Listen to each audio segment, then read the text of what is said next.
கண்ணீர் விடும் தெய்வமே ஏசையா, கவலை போக்கும் தெய்வமே ஏசையா, மரித்த லாசரை எழுப்பி தந்தவர் ஏசையா, மறுபடியும் வாழ செய்தவர் ஏசையா,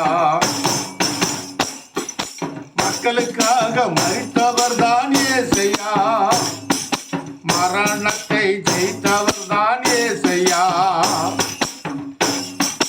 மறுபடியும் வருபவர் தான் ஏசையா, மக்களை காப்பவர் தான் ஏசையா, நம்ம மக்களை காப்பவர் தான் ஏசையா, ஏசையா ஏசையா ஏசையா ஏசையா ஏசையா ஏசையா. அல்லேலூயா.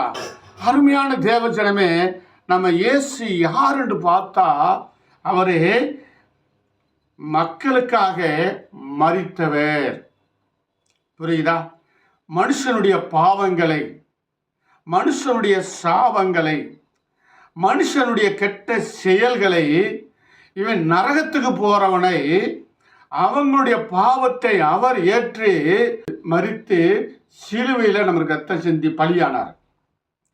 இப்படி சொன்னா என்ன சொல்லுவீங்க? நாங்கள் அப்படி ஒரு பாவமும் செய்யலையா?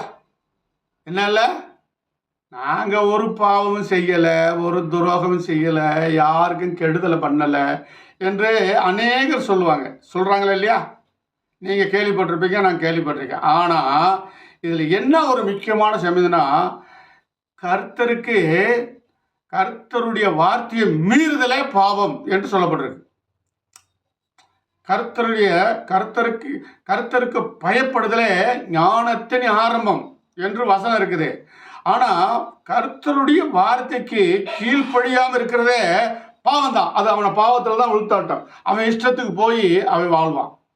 அப்போ இயேசு மனிதகுல பாவங்களை போக்கும்படியாக வந்து மனிதனுடைய அவர் நம்பி போனவங்களுடைய வாழ்க்கையை பூராமே மறுவாழ்வு கொடுக்கிறார். அல்லேலூயா. அவர் தன்னுடைய பாவங்களை சிலுவையில் சுமந்து அவர் என்ன செஞ்சு மறுவாழ்வு கொடுக்கறதுக்காக மக்களை எல்லாம் வாழ வைக்கிறார். அப்போ அவரை வாழக்கூடிய மக்களை யாரெல்லாம் இருக்கிறாங்க அப்படின்னு பார்த்தா, அவரை தேடி போன மக்கள் எல்லாமே மகிழ்ச்சியாக வாழ்ந்திருக்கிறாங்க.